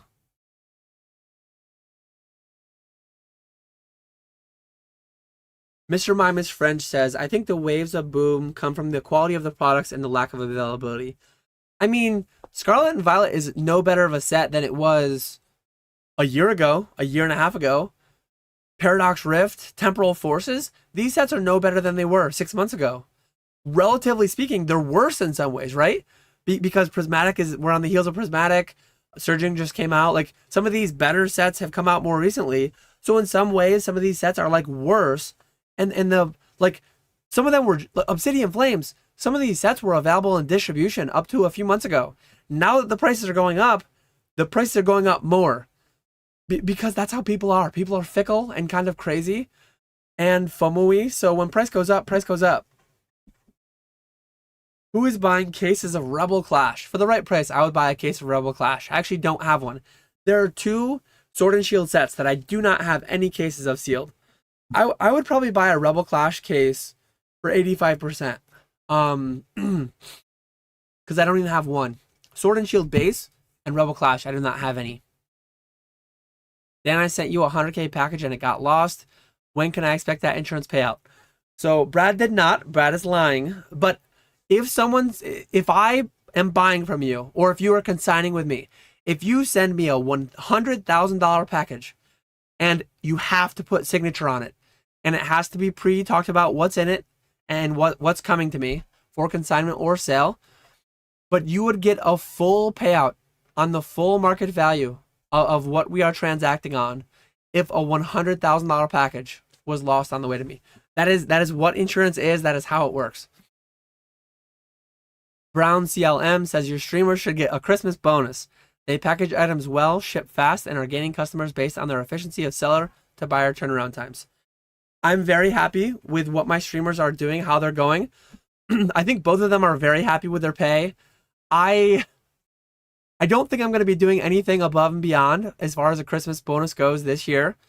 I am paying them very, very well for their time. I am paying them so well for their time that at the beginning, both of them asked me if I was sure how much I was going to be pay them per stream hour. Initially, so first week, first month, I will say I was getting wrecked on a lot of stuff, and then I was paying them a good wage on top of that hourly. We're getting to the point now though where pack rips especially, we're doing quite well. We're doing quite well on the prices realized. Slab singles, I haven't watched a stream in a while. I haven't really followed closely in a while. But I'm really happy with it. I'm hopeful that in the future, I can pay them more than I'm paying now. Maybe the way that it'll work out, maybe I won't pay them more for a while still. It might still be several months. But next year, especially if I'm still paying them the same, very good wage, there would certainly be a Christmas bonus in line for next year. But as of this year, I think we're still at the point where like they're being compensated very well. They would not complain whatsoever, and we'll see though. Maybe I throw them something, but I'm leaning towards no, honestly. Sorry, Panga and PK, if you're listening back to this later. Don't expect a bonus, which you never really should, right? I mean, bonus inherently in its name, it is above and beyond, and it's not to be expected. Will you take one vintage MTG booster at 95% market? No, I do not want any Magic the Gathering at 95%, let alone I don't want it 80% or anything. Would your Discord be a good place to offer my armor trimming services? I would like to think that a lot of people would be above a lowly scam such as armor trimming, but I was trained myself on the mean streets of Gillinor, Valley East Bank particularly. I got scammed. I got scammed a couple times back in my youth, back in my childhood, and I'm a better person for it. I'm a better person for it. I'm a better flipper for it, and I take great pride in my RuneScape experience. How it's shaped me to be the businessman that I am. No bonus during boom Baker move. Oh man, RuneScape has got to be mentioned every stream. I think a lot of the waves are due to people being bored and needing something new to collect, pump, go after, invest in. It's hard to tell when they're gonna come, and it's hard to tell when they're gonna wane as well. I never fully know when it's gonna happen, but I always try to be prepared when it is happening. Oh wow, there's one 839 plus shipping Selly pack on TCG Player, then it's 990 per. Someone should go buy that and make it so the low list is 990 per.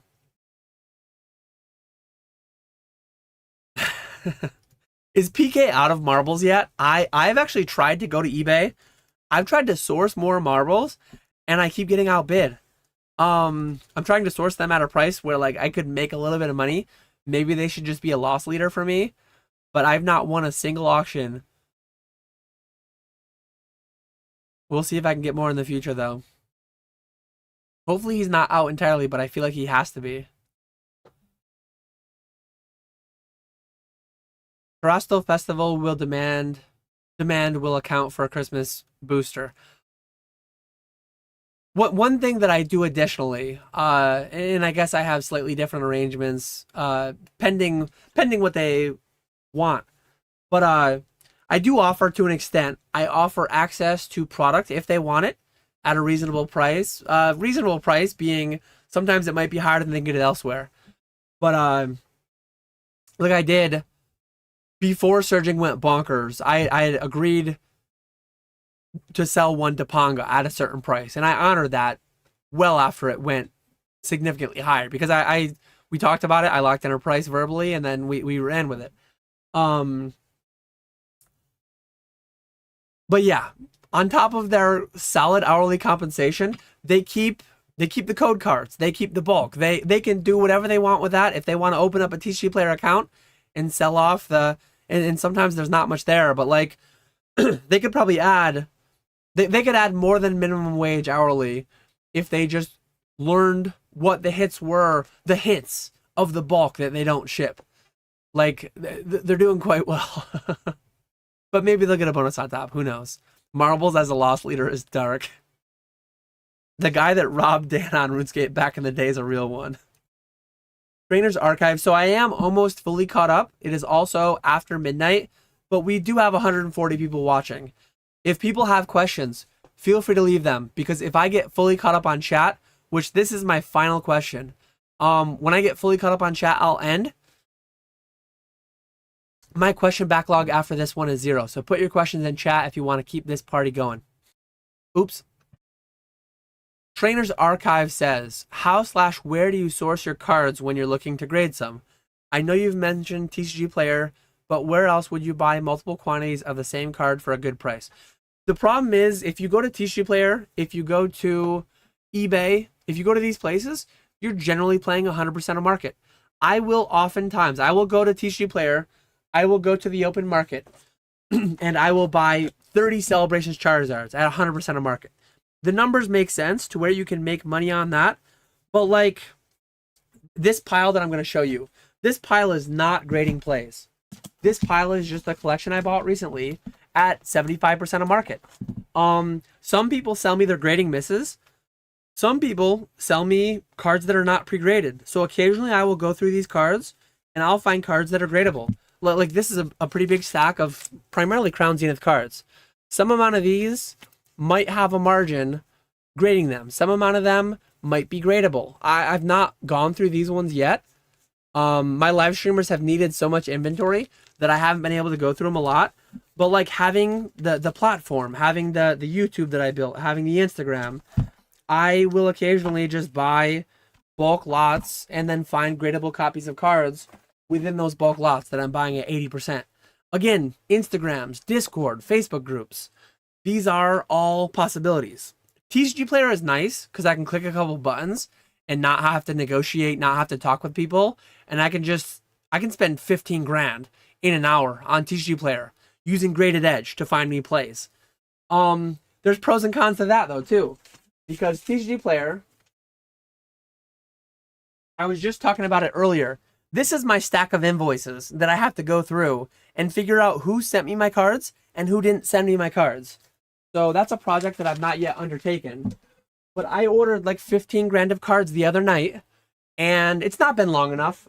Just at my P.O. box today, there was a few more envelopes, so a few more came in today. But at some point, a couple weeks from now, I will say like, hey, I bought 30 of this card. I've only received 27. Where'd the other 3 go? Now I need to go back and I need to go through all those things and I need to figure out who shipped me the cards and who didn't. That is a nightmare. That is a huge nightmare. So I don't, I had this whole conversation in office hour today in Discord. Like the live or you're a snom. MetaZool says, picked up any zoo since the Meta 2 announcement? Any grails you've kept? So since the spring, I've not made any drastic moves in MetaZoo, either with singles or slabs or sealed or anything. I had some amount of sealed trickling out on my eBay that I finally got rid of. I don't have much sealed anymore on my eBay. A couple random blisters and things like that. But I haven't made any significant slab pickups. I still have all my old NFT promo serialized PSA graded cards. I still have a full set of the Rudy promos graded. I still have a handful of samples graded. But yeah, no significant pickups. The only thing that I did pick up this year that I would call semi-substantial. So I have 4 sealed cases of every set. Not Kickstarter, not Cryptid Nation First Edition, but Cryptid Nation Second Edition. In order: Nightfall, Cryptid Nation Second Edition, Nightfall, Wilderness, UFO, Seance, Native, and then I did not have Kuromi's Cryptid Carnival. I did pick up 48, unfortunately not sealed cases, but I picked up 48 loose boxes of Kuromi's Cryptid Carnival so that I would have 48 boxes of every set. That is picked up, set aside, stored away in a pallet for the future. But no, I don't plan to add significantly to that. I don't know how the prices will do in the future. It's interesting to think that all that stuff was printed in China. A distinctly different game will be being created, and the new stuff will be printed in the USA. So I'm excited to see how the old stuff ages, but I'm not significantly adding. Oh, one other thing too. When I was at the movie theater, we went and watched Moana 2 on Friday. I got out of the movie theater, and one of my buddies had messaged me that there was a live stream on Whatnot where they were auctioning Kickstarter boxes. I did add. So I had 2. I now have 3 Kickstarter MetaZoo booster boxes. Maybe someday on Fanatics Live, I will attempt a Kickstarter booster box break. The way that I envision it, and it would probably be me, it probably wouldn't be Pong or PK, I will gauge interest. I will gauge interest in doing a MetaZoo stream maybe before the new product goes live. I will do like a farewell stream to old MetaZoo where I do a box break of every set. I would probably do that one. I would divide it up in packs. Maybe if there were whales that are willing, maybe I would split it into 4 lots. So take the 36 packs and divide it into 4 and do like, I don't know what the price would be. I think I paid $1,200 for the box. So obviously if the market goes up significantly between now and then, I would go up with the market to like match market. But if market's pretty flat on them, I might do it for like 350 for 9 packs and try to get 4 people to buy into the Kickstarter box and then break it. And then I would do individual box breaks for Cryptid Nation First Edition and every set otherwise, because they're cheap enough that one person would buy them. And I would do them for like some amount of a deal to get them sold probably, because it's Fanatics and I don't know how MetaZoo would do, but I think that would be fun. I might do that at some point on Fanatics early next year or late this year. I don't know. But I mentioned on YouTube that like when I did my MetaZoo Saturday video a few Saturdays ago, I mentioned that I will be making some MetaZoo content before the new stuff comes out, and that would be a fun thing, I think. And then maybe just degen. I have a bunch of loose packs of some sets still. Maybe just degen rip UFO, trying to find a serialized card. Degen rip Seance, degen rip Native, trying to find some of the big chases. Yeah, Panga and PK might be able to justify a not a Roka, but maybe a the old one that I used to have that I never used. The Magic Sorter. That might be worthwhile for them.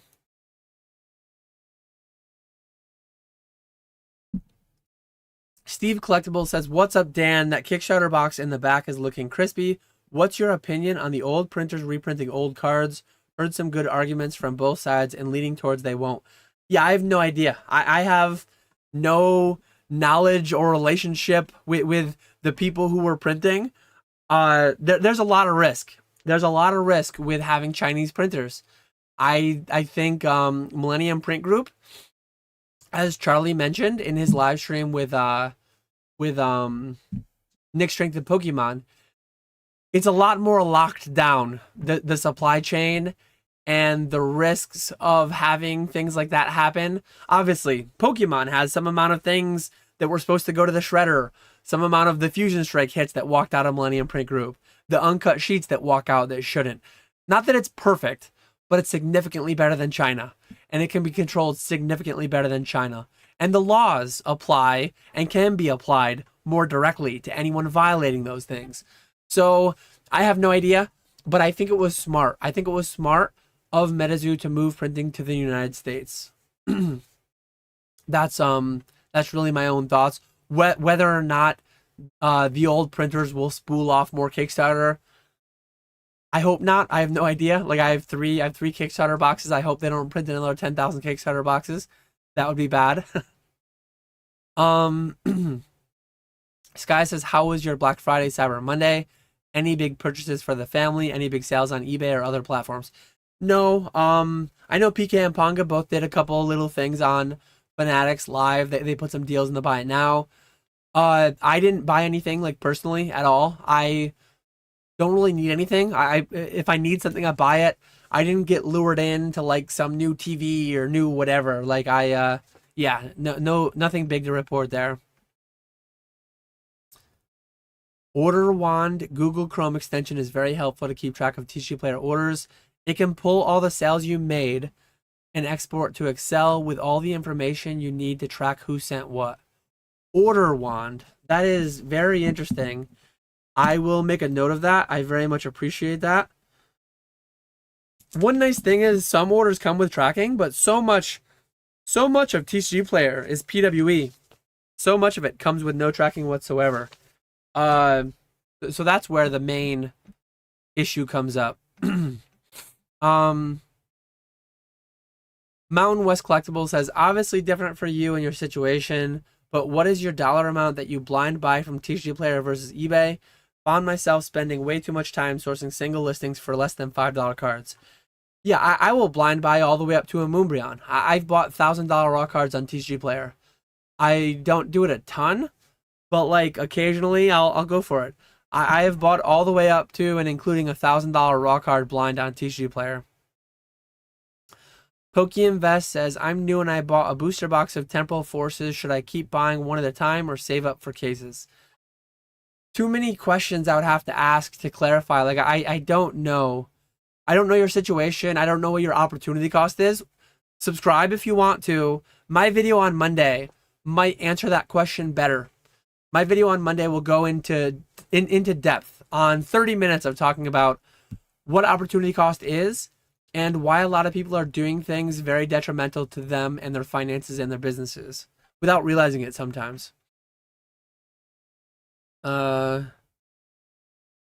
Yeah, me buying the Kuromi wasn't necessarily thinking like it's gonna rocket to the moon as an investment. Me buying the Kuromi was more for completion's sake. I didn't buy it at the time when it was going on because I was a partner and I had access to UFO, I had access to native and seance. I had like 56 of Ox. Kuromi I had no beneficial access to, so I didn't touch it. What am I currently paying on 151 and Crown Zenith loose packs? So I am paying 70% by rule on most things. I've bought so much 151 and Crown Zenith in the past little bit.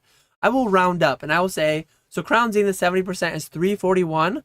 I will pay 350 on thousands of packs of Crown Zenith. If you have 151, 70% is 621. I will pay 650. I will pay a little bit over 70%. I will pay 650 on 151 up to thousands of packs. So feel free to reach out if interested. And I will try to get my website updated to where you don't have to ask me individually. As well, Zoo is moving printing to the US. Inept Card Collector was the 49th like. Someone has the opportunity now to be the 50th. Oh, I see 52 now. But when you talk about likes, me, myself, or when somebody talks, inevitably, you get a couple more. Geektanium says, what was your business plan before streaming? Was it mostly eBay consignment?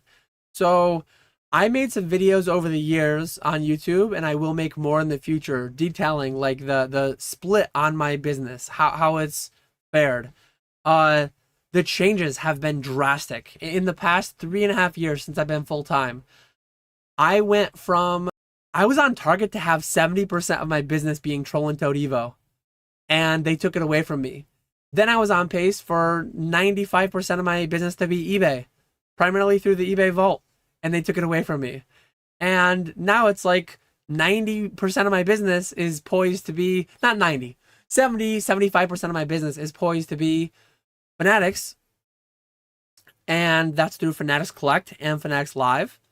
I might launch a live stream selling operation. It might have the same streamers you know and love. It might have a third streamer. It might have a fourth streamer that you do not yet know. I might launch that next year. I still have so many things up in the air on what exactly I'm going to do. What portion of my business will be this and that. More of my business is moving into the shadows to some extent. A large portion of my cards are sold through things that aren't tied to my name. I guess my Fanatics is through the weekly collection filter. But I've had some amount of stuff trickling through different platforms. I've had some amount that I do business to business, completely off any visible selling platform. Business to business is like a decent bit of what I do. I utilize Z&G Emporium on eBay, and that's invisible. You can't tell it's me. It's just on eBay. So I still have some on my own eBay, but I have some on James's eBay as well. I do a large amount through my Fanatics still, but like I think a lot of things work well for this, but not everything works the best. So certain things I send, and most of my consigners also work with James. There's almost none of them probably that are exclusively me through Fanatics. A lot of people, and there are some people absolutely crushing it without a name, without a brand. There are people that use my service, that use James's service, that use Probstein, that use DC Sports, that use Heritage Golden, that use a little bit of everything. And there are people doing 7 figures a year without a name, without a brand. It's mind-blowing how big this space has gotten and how liquid things are and your ability to do business at such a high level, with or without a brand, with or without a name. It's crazy. So as of right now, it has a big slant towards streaming, but I'm ready and able to pivot harder into it if it goes well, which as of right now, early indications, it's going very well. I'm quite happy with how it's going 2 months in. The audio's cutting out for somebody. I dropped a couple frames. I see that I dropped a couple frames. I'm actually gonna end really soon. I apologize that I'm cutting out. But yeah, I'm fully caught up with chat. That was the last question that I had out of Geektanium. It is 12:20. I've been going for 2 hours nearly, and my voice is almost gone. So I appreciate everyone hanging out. Sorry for my voice quality. Sorry if I was cutting out. Pokeneer says it's fine for them. So maybe it's just a couple people on their end.